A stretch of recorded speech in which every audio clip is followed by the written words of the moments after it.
Okay, let's dive in with that classic anecdote you often hear. You know the one. Picture it. Rain hammering down, streets flooding. Biblical deluge territory for some. Right. And if you're, say, American, you might shout something about a monsoon.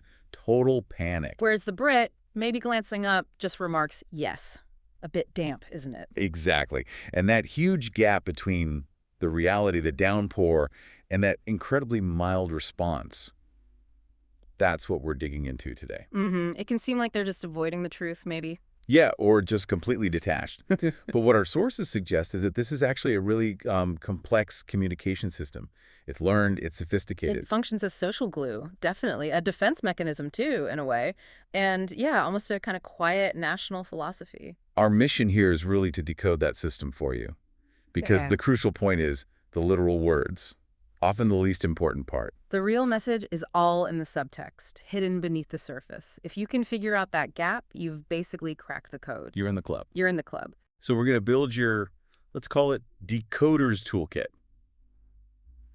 We'll look at the 3 core pillars our sources identify. Understatement first. Foundation, really. Then the sharper side, sarcasm. Weaponized wit, sometime. And finally, that subtle, often brilliant, dry humor. Okay, but before we get to the pillars themselves, we really need to understand why. Where does this all come from? It's not just random. Good point. The cultural roots. Why this obsession almost with not making a fuss? Well, the sources point strongly towards history, the whole stiff upper lip idea. Forged in things like the Victorian era, the Second World War, the Blitz spirit. Exactly. That keep calm and carry on wasn't just a slogan on a poster. It genuinely shaped expectations about behavior. This is showing strong emotion, grief, anger, even like overwhelming joy that became seen as a loss of control, and therefore pretty socially awkward, even embarrassing. Understatement is kind of the verbal equivalent of that emotional control. Okay. So if you say something like, we seem to be in a spot of bother when, the ship is sinking, you're not actually commenting on the level of bother. You're signaling, look how calm I am. Spot on. You're demonstrating composure.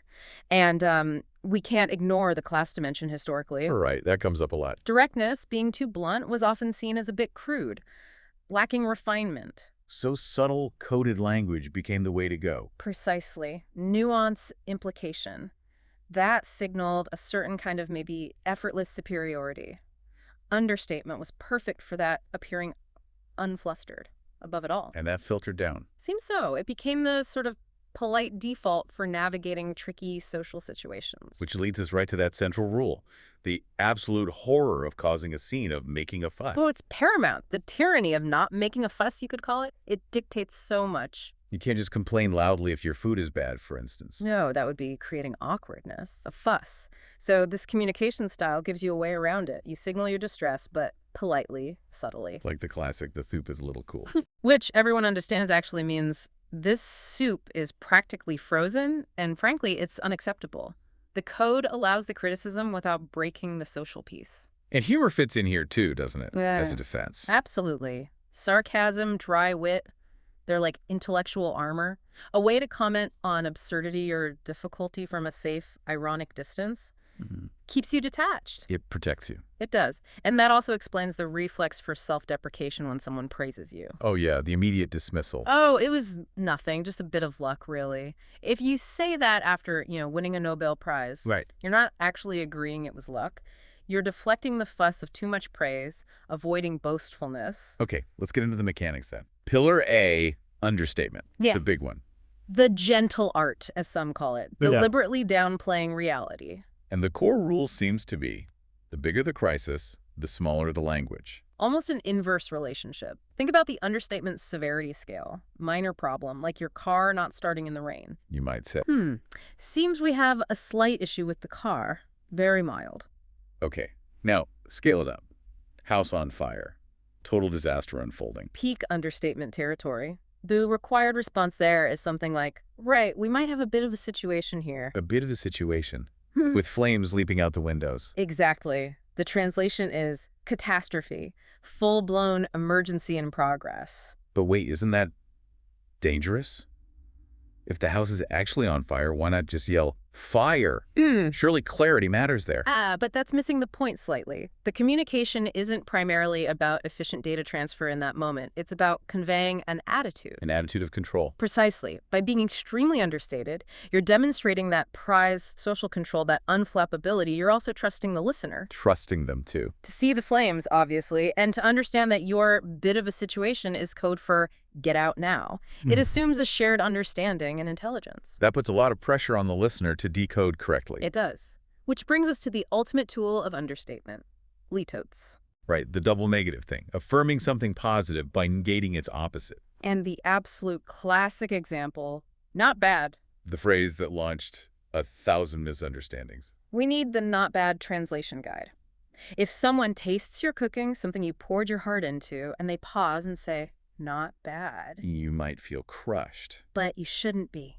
In this code, not bad is often the highest praise imaginable. It means absolutely delicious, the best thing I've eaten all year. Seriously. Seriously. Same if someone achieves something huge like a massive promotion and describes themselves as not displeased. They're actually thrilled. Ecstatic. Over the moon. But expressing that directly would be, well, a bit much. So we need to watch out for those little qualifiers. They're not softening the meaning, they're intensifying the irony. Exactly. Red flags. A little slight, rather, and especially quite. So if someone says, I'm a bit cross. Translation, I am furious, seething, possibly plotting revenge. And that's rather inconvenient. Means, this has completely derailed my life and caused untold misery. Okay, that's understatement. Let's move to Pillar B, sarcasm. We think we know sarcasm, but is it different here? The core idea is the same, saying the opposite of what you mean. But the delivery, that's often the key difference. How so? Well, American sarcasm often uses, a very obvious, exaggerated tone, heavy irony signals. Right, you can usually hear it clearly. British sarcasm, though, is frequently delivered completely deadpan. Flat tone, matter of fact. The listener has to catch the irony purely from the context. Like the example, someone trips and sends plates flying everywhere. Crash, bang, wallop, and the immediate calm response. Oh, brilliant. Delivered without a hint of actual enthusiasm. None at all. That deadpan quality is crucial. It makes sarcasm a sort of elegant way to be passive-aggressive, almost. How do you mean? Well, it lets you express frustration or criticism about the clumsiness without having an actual emotional outburst. No confrontation, no fuss. It maintains that cool, detached surface. While still making the point quite sharply. Oh, absolutely. The message gets through. Okay, and the third pillar, dry humor. How is this different from sarcasm? They sound similar sometimes. They can, but there's a key distinction. Sarcasm is usually about opposition saying the opposite. Dry humor is more about juxtaposition. Juxtaposition? Yeah, putting something utterly absurd or maybe even horrific next to a completely normal deadpan delivery, presenting the outrageous as mundane. Ah, okay. It relies on the listener spotting the mismatch. Entirely. It's an intellectual game. The humor is in the gap between the shocking content and the calm presentation. The sources give that really stark example, watching a violent torture scene on TV. Yeah, pretty grim. And the dry comment offered is apparently, still, you'd know you were alive, wouldn't you? Oof, that's dark. It is. But the humor, such as it is, comes from the sheer detached understatement in the face of something awful. Zero emotional reaction, just a bizarrely logical observation. So dry wit often plays on that kind of thing, finding humor in the awkward or the mundane. Exactly. Things like, I have the athletic prowess of a damp teabag. It's absurd, specific, and delivered as a simple fact. You have to appreciate the image and the understatement. Requires a bit of a mental leap from the listener. Definitely. It assumes you're on the same wavelength. Right. So we have 3 pillars. Let's bring it together with the decoder's toolkit. Rule number 1, you said, is vital. Context is king.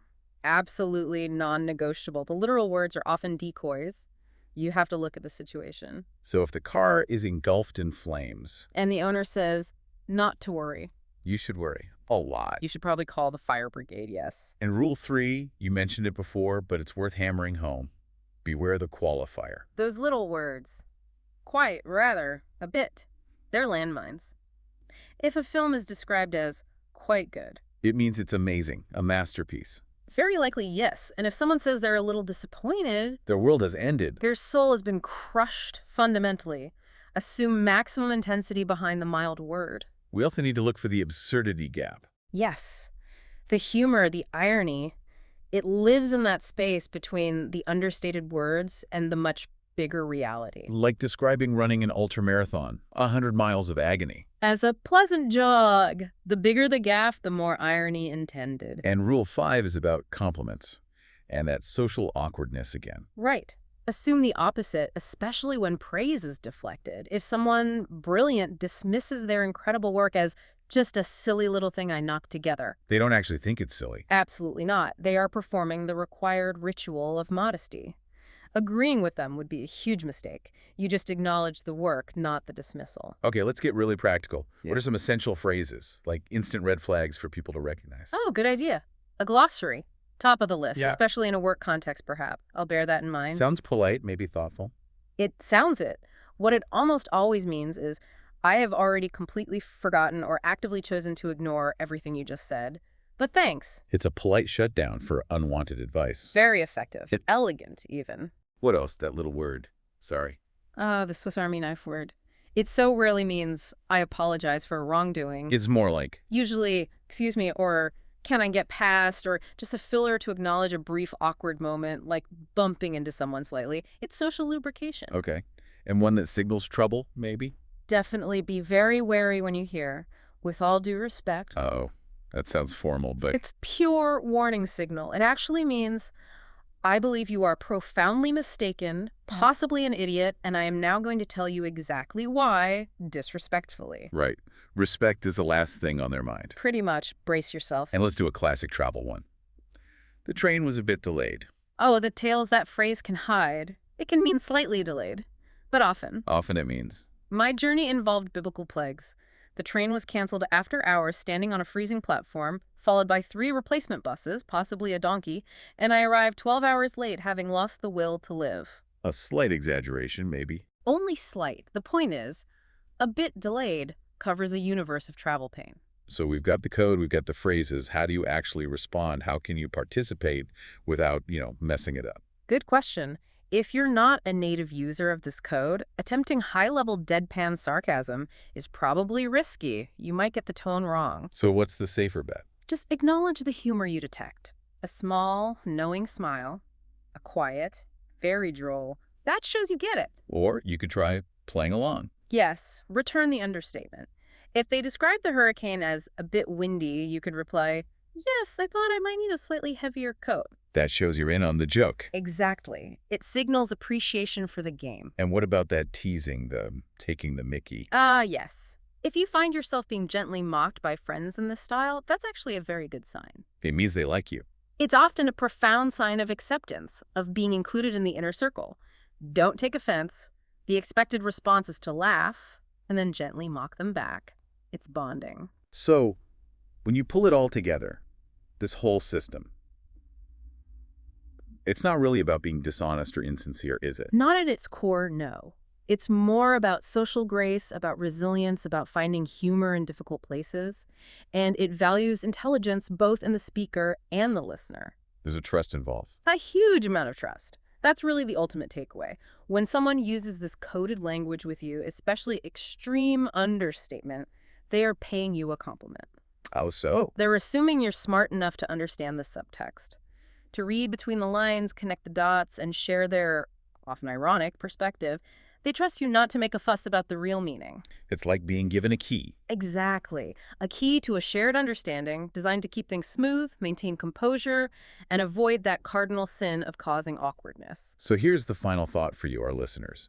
The next time you encounter this kind of extreme understatement, recognize it not just as a linguistic quirk, but as an invitation. An invitation into a particular way of seeing and coping with the world. They're trusting you with the code. Now that you've got a better handle on the mechanics, think about it. How could you potentially use this art of understatement, that careful control of language maybe, to manage your own composure, navigate difficult moments, and, well, avoid making an unnecessary fuss in your own life?